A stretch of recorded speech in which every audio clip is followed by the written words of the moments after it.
আসসালামু আলাইকুম। আপনাদেরকে আজকে নতুন একটি চাষ দেখাবো, সেটা হলো পেঁয়াজের বীজ চাষ। আমার সামনে যে জমিটা দেখতে পাচ্ছেন, এটাকে সাধারণ দৃষ্টিতে দেখলে একটা পেঁয়াজের জমি মনে হলেও আসলে এটা কিন্তু শুধু পেঁয়াজ চাষের জন্য করা হচ্ছে না। এখান থেকে এই ফুল থেকে পেঁয়াজের বীজ সংগ্রহ করা হবে। তো এই জমি চাষ করছেন আমার সাথে ওই কৃষক চাচা আমাদের সাথে আছেন। চাচা, আপনার পরিচয়টা যদি আমাদেরকে একটু বলতেন। আমার নাম মোহাম্মদ সোলাইমান আলী, গ্রাম গোড়খাই। আমি একজন কৃষক এবং চাকরিও করি কিছুটা ওই মহিলা কলেজে। মাশাআল্লাহ, চাকরির পাশাপাশি চাচা তাহলে চাষ করেন। হ্যাঁ চাচা, এখানে তো বিশাল বড় একটা জমি দেখতে পাচ্ছি। তো এখানে আপনার কতটুকু জমিতে এই পেঁয়াজ কদম করতেছেন?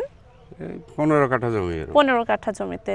তো 15 কাঠা জমিতে কয় মন মতো পেঁয়াজ লেগেছিল যখন লাগানো হয়েছিল? মানে পেঁয়াজ তো লাগানো হয়েছে, বেশ বড় বড় সাইজেরই পেঁয়াজ।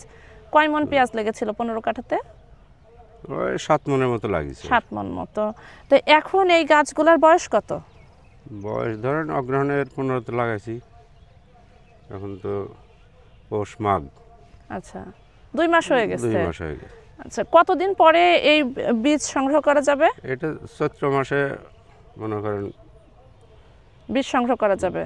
চৈত্র বৈশাখ তারপরে চৈত্র মাসে। মোটামুটি 5 মাস থেকে 5.5 মাস লাগে বীজ সংগ্রহ করতে। হ্যাঁ, 4 মাস 5 মাস তো লাগবে। চাচা, এই জমিটা যখন প্রস্তুত করলেন তখন কি কি করেছিলেন? এখানে সার খোল এগুলো দিয়ে চাষ করেছি। জৈব সার এবং রাসায়নিক সার দুই রকমই না, দিয়েছিলেন? জৈব পাওয়া যায় না, এখানে গরু নাই। ও আচ্ছা, মানে যদি গরু থাকে তাহলে আপনারা জৈব সার তৈরি করে নিয়ে দেন, কিন্তু যখন না থাকে তখন আর কি রাসায়নিক সারই বেশি দেওয়া লাগছে। তো এরপরে জমিটা রেডি করার পরে কি বীজ লাগিয়ে ফেললেন? হ্যাঁ, জমি রেডি করার চাষ পরে বীজ তো লাগাই দিছি। ও আচ্ছা। তো আমি আপনার জমিটাতে একটা জিনিস দেখছি চাচা, সেটা হলো আপনার জমিতে কিন্তু কোনো ঘাস নাই। ঘাস থাকলে তো এতটা ভালো জোর পেত না। না, তো এর কারণটা কি চাচা, আমাকে বলবেন? এই জমি প্রথমে সেচ দেওয়ার পরে ঘাস মারা বিষ স্প্রে করা হয়েছিল। তাতে গাছের কোনো ক্ষতি হয়নি? না না, গাছের ক্ষতি হবে না, শুধু ঘাসগুলো মরে যাবে। ঘাস মারা যাবে। তো এরপরে ওই আপনি মনে হয় মাঝে মাঝে এটাকে আবার কোদাল দিয়ে এটাই শেষ করা, ড্রেসিং করা। ও তারপরে আচ্ছা, এই পর্যন্ত কয়বার ড্রেসিং করছেন চাচা? মানে মাটি তুলছেন কতবার? একবার তুলেছি, এই তো এবার এটা দ্বিতীয়বার। আচ্ছা, দ্বিতীয়বার তোলার পরে আর মোটামুটি এটাতে আর ড্রেসিং করা লাগবে না? ড্রেসিং এর প্রয়োজন নেই। আচ্ছা, এখন এর পরিচর্যা কি চাচা, কি কি স্প্রে করেন? এখানে স্প্রে করি আপনার কার্বিন পচানির ওষুধ, আপনার 72 দিই, এবং আপনার ওই যে ইমিটাপ। ও আচ্ছা, ইমিটাপ দেন। ওই যে ছোট ছোট গুড়ি পোকা থাকে, গুড়ি পোকা টোকা থাকে, জাপ পোকা টোকার জন্য ইমিটাপ দেন। আর পচনের জন্য পচনের যে ছত্রাকনাশকগুলো আছে কার্বিন দিই, এবং কার্বিন টুপার দিই, 2 in 1 দিই। ও আচ্ছা, ট্রোপার তো খুব ভালো কাজ করে পেঁয়াজের জন্য। তো এটা 7 দিন পর পর স্প্রে করেন? 7 দিন পরে স্প্রে করি। 7 দিন পর পর স্প্রে করলে মোটামুটি ভালো থাকে। চাচা, এই যে এখানে দেখছি যে পাতাগুলো যে শুকাই যাচ্ছে, এর জন্য কি, এটা কি পচনের জন্য না অতিরিক্ত কুয়াশার জন্য?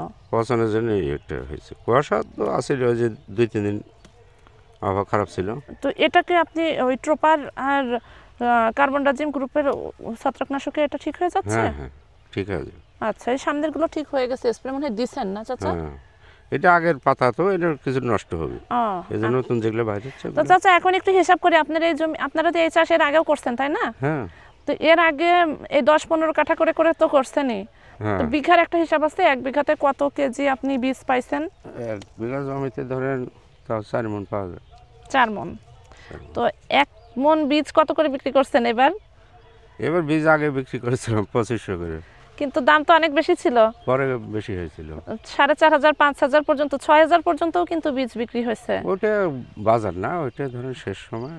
আপনারা এই বীজটা কখন বিক্রি করেন? এটা কি জমায় রেখে দেন? হ্যাঁ, ওই সিজনে বিক্রি করেন নাকি ওঠার পরপরই বিক্রি করে দেন? ওঠার পরেও বিক্রি হয়, পরেও বিক্রি হয়।